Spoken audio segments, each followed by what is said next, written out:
Hello everyone. Welcome to my channel.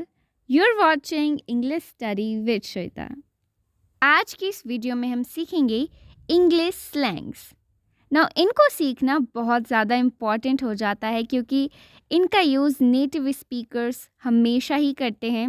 इनका use आपको TVs, movie shows and social media पे हर जगह मिलेगा।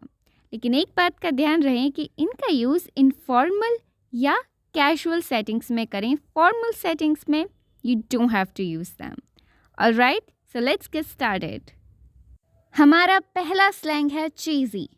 चीज़ी इसका मतलब होता है ओवरली सेंटिमेंटल और overly emotional, cliché.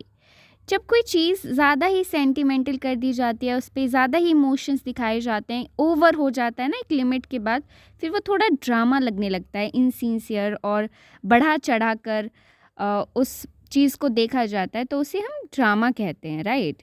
That movie was so cheesy. वह मूवी बहुत ड्रामेबाज थी, मतलब कुछ ज़्यादा ही उसमें ओवर सेंटिमेंटल सीन थे, ऐसी चीज़ें थी जो बढ़ा चढ़ा कर दिखाई गई थी। That movie was so cheesy. Next English slang है snatched. Snatched इसका मतलब होता है एकदम परफेक्ट, ऑन पॉइंट कोई चीज़ हो। इसका यूज़ हम करते हैं जब हम किसी की अपीयरेंस के बारे में बात करते हैं, राइट, कि कोई कैसा दिख रहा है, और ये एक कॉम्प्लीमेंट के रूप में बोला जाता है कि कोई बहुत अच्छा दिख रहा है, एकदम स्टाइलिश, ऑन पॉइंट, उनका फैशन सेंस बहुत अच्छा है, उनकी अपीयरेंस, आउटफिट बहुत अच्छा है, तब हम इस स्लैंग का यूज़ करते हैं स्नैच्ड। चलिए सीखते हैं इस स्लैंग को through an example. Her dress is snatched, यानी कि उसकी ड्रेस बिल्कुल परफेक्ट लग रही है। It's on point, it's perfect. Her dress is snatched. Next we have go bananas. Go bananas इसका मतलब होता है टू बिकम क्रेजी और ओवरली एक्साइटेड, किसी चीज़ को लेकर बहुत ज़्यादा उत्साह में आ जाना, बहुत ज़्यादा एक्साइटेड हो जाना। For example, the crowd went bananas at the concert, यानी कॉन्सर्ट इतना अच्छा था कि जो भीड़ थी ना पागल हो गई, क्रेजी हो गई, इतनी ज़्यादा एक्साइटेड थी। The crowd went bananas at the concert. Next we have beat. Beat इसका मतलब होता है थका थका महसूस करना, एकदम एग्जॉस्टेड, यानी आप में बिल्कुल भी एनर्जी नहीं बची है।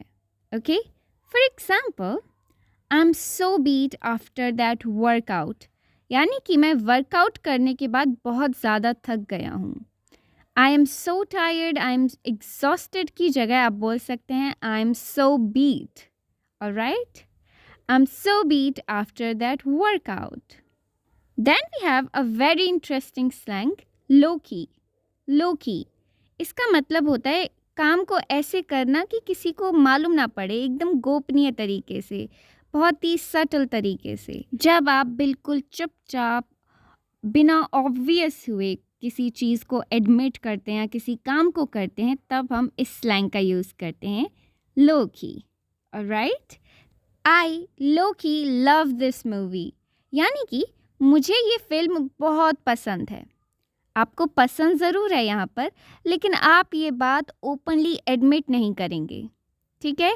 You are quite about this, you are subtle about this.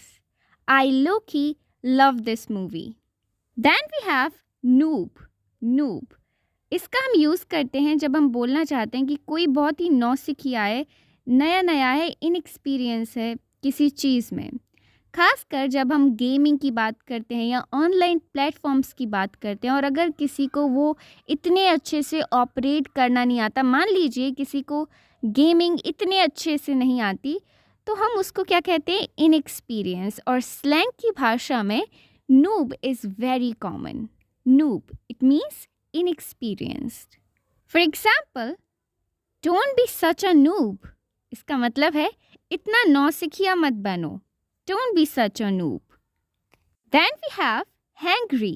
Hangry ये मिक्स है hungry का और angry का। इसका हम यूज़ करते हैं जब हम बोलना चाहते हैं कि भूख की वजह से मुझे गुस्सा आ रहा है। So it's a mix of hungry and angry. For example, I get hangry if I don't eat.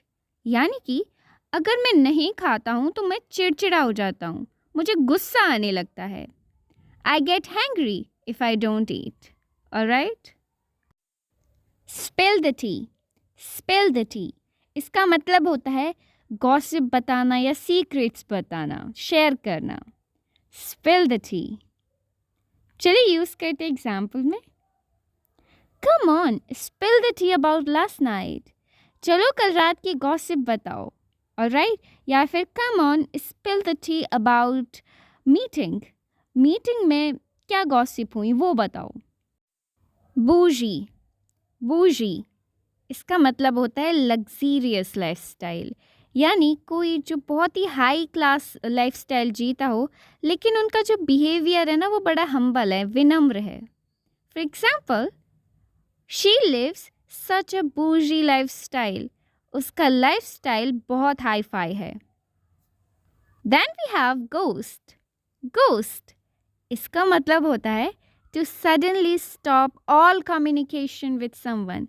किसी के साथ अपने सारे के सारे कम्युनिकेशन बंद कर देना, उनसे बातचीत बंद कर देना, इग्नोर करना, उसे हम गोस्ट कहते हैं. ठीक है. For example, she ghosted me all of a sudden. उसने मुझे अचानक से ही बुला दिया, यानी कि अब वो मुझसे बात नहीं करती है, उसने सारे कम्युनिकेशन ख़त्म कर दिए मुझसे. She ghosted me. So this was it for today's video. I hope you got to learn something new. I'll be back with a new video soon. Till then, you guys stay curious and keep learning.